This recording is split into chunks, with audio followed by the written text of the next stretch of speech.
আসসালামু আলাইকুম রহমতুল্লাহি ওবরকাতুহু।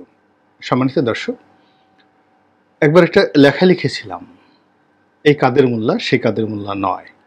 ছোট একটা স্ট্যাটাস ছিল এবং বাংলাদেশে যে লেখাগুলো বা ফেসবুকের যে স্ট্যাটাসগুলো রীতিমতো ভাইরাল হয়েছে গত 10-20 বছরে। তার মধ্যে মানুষের মুখে মুখে এই কথাগুলো ফিরছে, এই কাদের মোল্লা সেই কাদের মোল্লা নয়। এই জেলখানা থেকে বের হয়ে আমি একটা স্ট্যাটাস দিয়েছিলাম এবং এটাকে বাংলাদেশের সব পত্রপত্রিকা, সামাজিক মিডিয়া পক্ষে বিপক্ষে অনেক কিছু বলেছিল। যা হোক, তারই সেই যে ধারাবাহিকতা, মানে সেই হেডলাইনটি কেবলমাত্র অন্য অনেক ক্ষেত্রে কাদের মোল্লাকে বাদ দিয়ে ব্যবহার করা যেতে পারে। তো এখন যদি আমরা চলমান সময়ে এই লু, এই হাঁস সেই হাঁস নয়,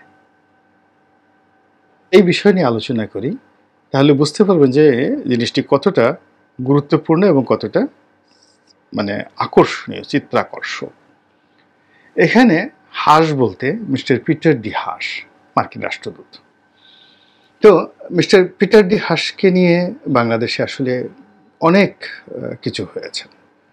আওয়ামী লীগের লোকজন তাকে পাতিহাঁস বলে তুচ্ছ তাচ্ছিল্য করেছেন এবং তিনি রিভোল্ট করেছেন এই পাতিহাঁসের বিষয়টি নিয়ে। রিভোল্ট করে তিনি আবার সেই হাঁসের ছবি বা হাঁসের মনোগ্রাম বুকে লাগিয়ে তিনি বিভিন্ন সরকারি দপ্তরে গিয়েছেন এবং হাঁস নিয়ে বিভিন্ন রকম কথাবার্তা বলেছেন। তো সেই সময়টি পর্যন্ত মিস্টার পিটার ডি হাঁসকে আসলে রয়্যাল বেঙ্গল টাইগার, বাংলাদেশের যে সুন্দরবনের বাঘ, এই বাঘ হিসেবে কিন্তু লোকজন মান্য করেছে। এমনকি আওয়ামী লীগের লোকজনও কিন্তু ভয় পেয়ে গিয়েছিল এবং যারা এই তাকে পাতিহাঁস বলেছে, হাড় জবাই করার চেষ্টা করেছে, এদের মধ্যে মামলা মোকদ্দমাও হওয়ার একটা কিরকম যেন একটা অবস্থা ছিল। তো যাই হোক, সেই মিস্টার পিটার ডি হাঁস এখন কি আসলে রয়্যাল বেঙ্গল টাইগার অবস্থায় আছেন, না পাতিহাঁস হয়ে গিয়েছেন, নাকি পাতিহাঁসের একেবারে আরও স্মল সংস্করণ, ছোট সংস্করণ, স্মল ভার্সন, সেটি হয়েছেন? এটি একটা বিষয়। আরেকটা হলো মিস্টার ডোনাল্ড লু। তো mister Donald Lu it's a pro Chinese American, অর্থাৎ তার চেহারা দেখবেন যে একটি মঙ্গোলিয়ান ছাপ রয়েছে, চাইনিজ ছাপ রয়েছে এবং আমেরিকা একটা মিক্সড জাতি। এখানে সারা দুনিয়ার মানুষ ভাগ্য অন্বেষণের জন্য আমেরিকাতে গিয়েছে, শত শত বছর সেখানে থেকেছে, তাদের বংশধরেরা সেখানে আমেরিকার প্রেসিডেন্ট পর্যন্ত হয়েছেন, বারাক ওবামার মতো মানুষ, যারা কেউ এসছেন আফ্রিকা থেকে, কেউ চায়না থেকে, কেউ ইংল্যান্ড থেকে।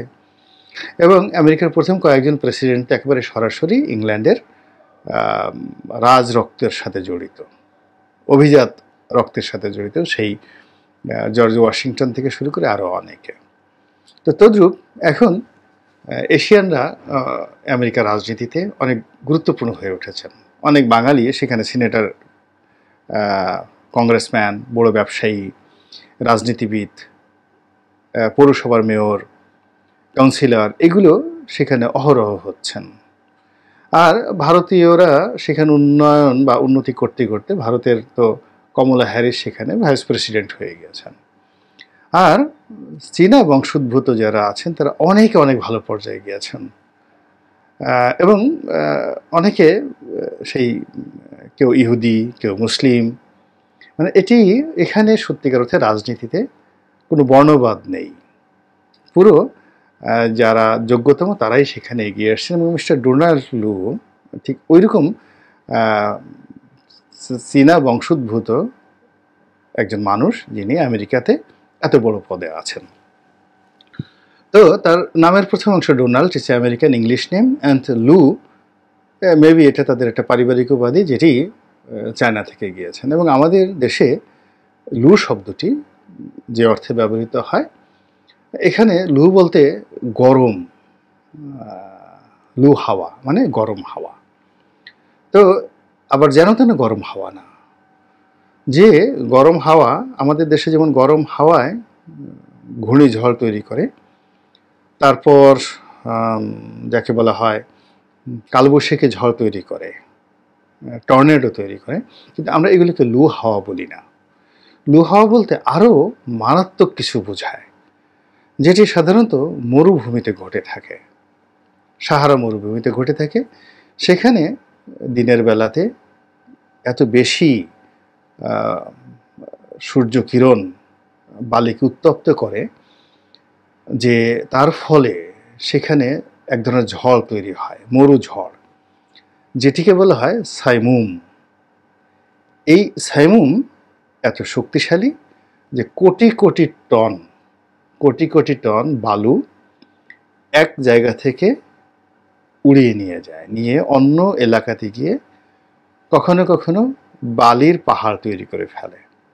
মরুভূমির মধ্যে যে হ্রদগুলো আছে, হ্রদগুলো ভরিয়ে দেয়।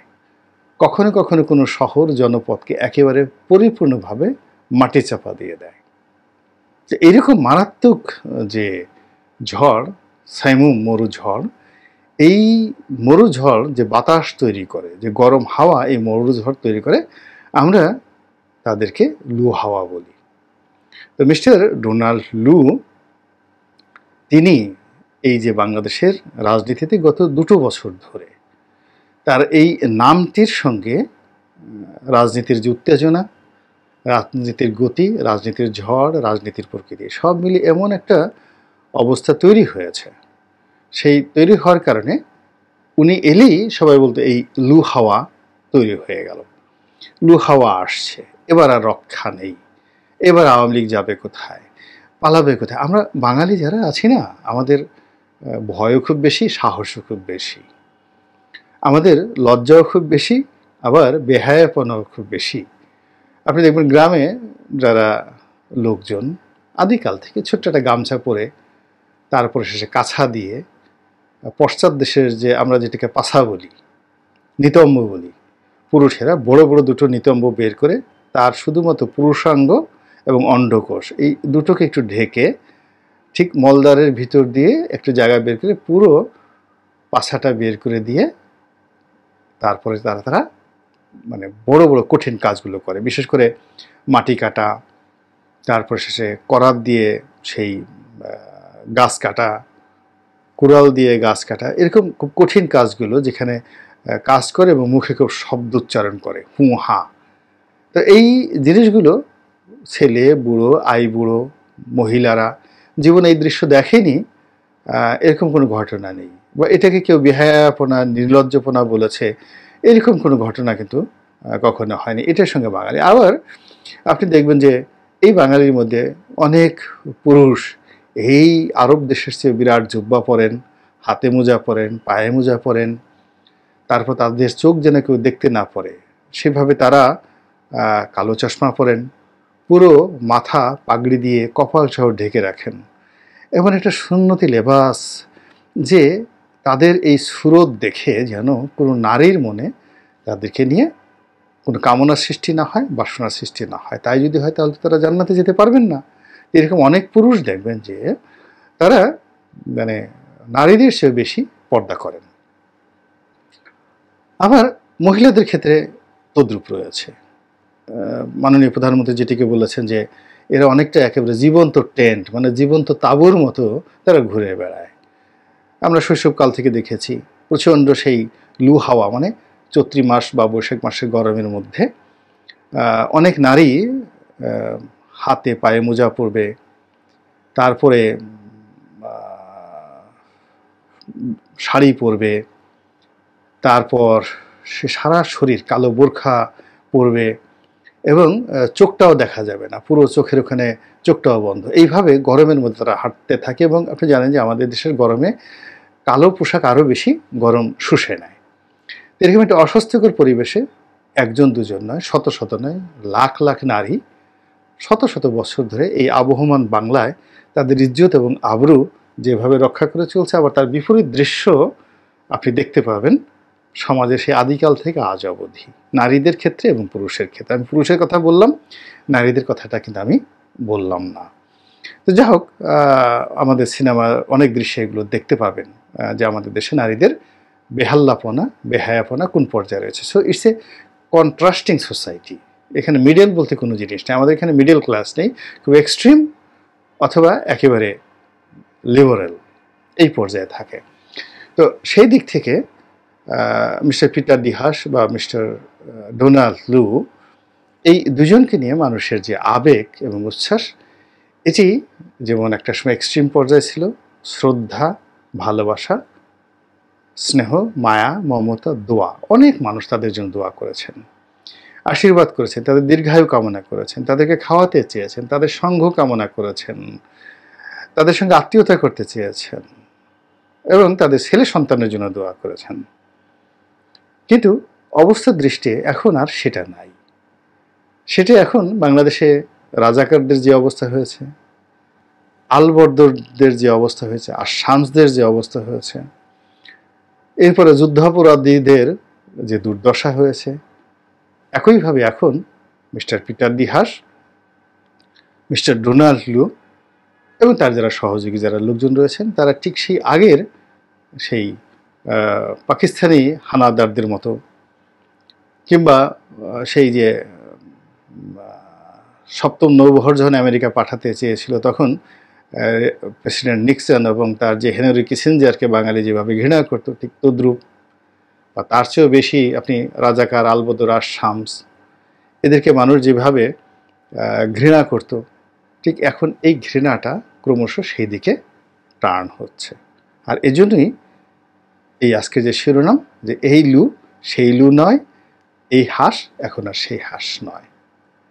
দেখা যাক বাঙালির যে বিবর্তন, হাজার বছরের বিবর্তন, মিস্টার লুকে নিয়ে, মিস্টার হাসকে নিয়ে কোন পর্যায়ে যায়, আর মিস্টার লু এবং হাস বা তাদের যারা কর্তৃপক্ষ রয়েছে এই পরিস্থিতি তারা কীভাবে সামাল দেন।